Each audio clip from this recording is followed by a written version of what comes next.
Hello viewers, welcome back to my channel. সবাইকে স্বাগত জানিয়ে শুরু করছি আমার চ্যানেলের আরেকটি নতুন এপিসোড। কেমন আছেন সবাই? আশা করি সবাই খুব ভালো আছেন। আজ আমি আপনাদের সাথে শেয়ার করব বাচ্চাদের জন্য মজাদার সুপি পাস্তার রেসিপি। এই পাস্তা তৈরি করতে যেমন কম সময় লাগে তেমনি হেলদি ও মজাদার। আশা করি বাচ্চারা খুব মজা করে খাবে। তো কথা না বাড়িয়ে চলুন শুরু করা যাক মূল রেসিপিতে। যারা এখনও আমার চ্যানেলটি সাবস্ক্রাইব করেননি প্লিজ চ্যানেলটি সাবস্ক্রাইব করুন এবং পাশের নোটিফিকেশন বেল আইকনটি ক্লিক করে রাখুন আমার নতুন নতুন ভিডিওর আপডেট পাওয়ার জন্য। ছবি পাস্তা তৈরি করার জন্য এখানে চুলায় একটি আমি প্যান বসিয়ে দিয়েছি আর এই প্যানের মধ্যে অ্যাড করে দেব 2 কাপ পানি। দিয়ে দেব লবণ হাফ চামচের মতো ও সয়াবিন তেল 1 চামচের মতো। দিয়ে নেড়ে চেড়ে দিয়ে অপেক্ষা করব পানিতে একটি বলক আসা পর্যন্ত।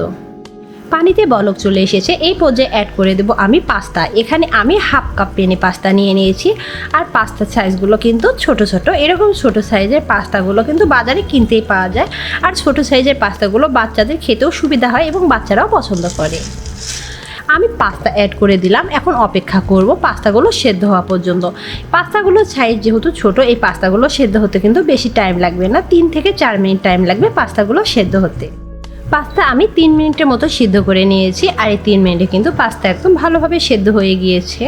অতিরিক্ত সিদ্ধ করলে কিন্তু পাস্তাগুলো একদম গলে গলে যাবে, তখন দেখতেও ভালো লাগবে না এবং খেতেও ভালো লাগবে না। এখন আমি পানি থেকে ছাঁকনির সাহায্যে পাস্তাগুলো উঠিয়ে নেব। পাস্তাগুলো আমি ছাঁকনি দিয়ে ছেঁকে তুলে নিয়েছি আর এক সাইডে রেখে দিচ্ছি। আর এখানে পুনরায় চুলায় কিন্তু আমি প্যান আবার গরম বসিয়ে দিয়েছি। দিয়ে দেব 1 টেবিল চামচের মতো সয়াবিন তেল। এখন এই তেলের মধ্যে আমি অ্যাড করে দেব 2 টেবিল চামচের মতো গাজর কুচি। সবজিটা আপনারা আপনাদের পছন্দ মতো কালারফুল ব্যবহার করতে পারেন। চুলার হিটটা এ পর্যায়ে কিন্তু মিডিয়ামের চাইতেও কম থাকবে। দিয়ে দেব একটি পেঁয়াজ কুচি ও 2টা ছোট মরিচ কুচি। মরিচটা আপনাদের বাচ্চাদের স্বাদ অনুযায়ী আপনারা দিয়ে দিবেন। দিয়ে দেব এখানে আমি মটরশুঁটি 2 টেবিল চামচের মতো ব্যবহার করছি, এটা আমার ফ্রোজেন মটরশুঁটি। দিয়ে দেব সবজির অনুপাতে লবণ, পরিমাণ মতো আমি এখানে লবণ অ্যাড করছি। লবণটা টেস্ট করে পরবর্তীতে আপনারা অ্যাড করে নিতে পারেন। এখন সমস্ত সবজি চুলার মিডিয়াম টু লো হিট দিয়ে আমি 2 মিনিটের মতো ভেজে নেব। চুলার হিট লো করে সমস্ত সবজি আমি 2 মিনিটের মতো ভেজে নিয়েছি। অতিরিক্ত ভাজতে যাবেন না, তাতে কিন্তু সবজির কালারগুলো নষ্ট হয়ে যাবে। এবার দিয়ে দেব ক্যাপসিকাম কুচি। এখানে আমি সবুজ কালারে ক্যাপসিকাম কুচি করে নিয়েছি। 2 টেবিল চামচের চাইতে একটু কম আছে। অবশ্যই সবজিগুলো আন্দাজ মতো আপনাদের পরিমাপে নিয়ে নেবেন। ক্যাপসিকাম দিয়ে আমি একটু নেড়ে চেড়ে নেব। এখন আমি অ্যাড করে দেব পানি।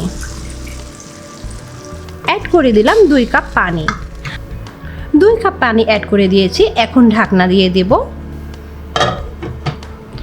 এবং অপেক্ষা করব হাই হিটে 3 মিনিট। ফিরে এসেছি 3 মিনিট পরে।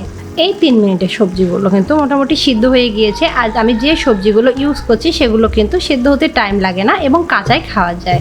এখন অ্যাড করে দেব টমেটো সস। আমি 3 টেবিল চামচ টমেটো সস ব্যবহার করলাম। টমেটো সস দিয়ে আমি নেড়ে চেড়ে নেব এবং অ্যাড করে দেব আগে থেকে সেদ্ধ করে রাখা পাস্তাগুলো।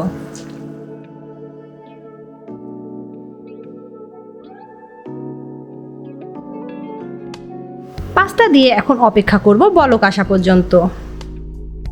বলক চলে এসেছে, এ পর্যায়ে অ্যাড করে দেব কর্নফ্লাওয়ার। আমি এখানে 2 চামচ কর্নফ্লাওয়ার নিয়ে নিয়েছি আর এর মধ্যে অ্যাড করে দেব সামান্য একটু পানি। পানি দিয়ে কর্নফ্লাওয়ারটা ভালোভাবে গুলিয়ে নেব।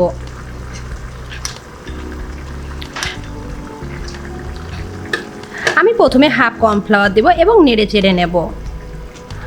এখানে আমার 1 চামচের মতো কিন্তু কর্নফ্লাওয়ার লাগবে। আমি 2 চামচ পুরোপুরি দেব না, এতে কিন্তু ঘনত্বটা বেড়ে যাবে। আমি 2 চামচ গুলিয়ে নিয়েছিলাম কিন্তু 1 চামচ কর্নফ্লাওয়ার দিয়ে দিলাম। আপনারা আপনাদের গুলানোর পরে খাবার অনুপাতে নেড়ে চেড়ে অ্যাড করে দেবেন।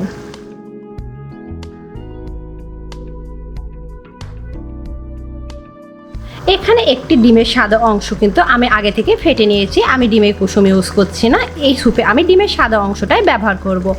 এইভাবে আমি স্যুপটা ঘূর্ণাকারে নেড়ে চেড়ে নেব আর অল্প অল্প করে ডিমের সাদা অংশ অ্যাড করব।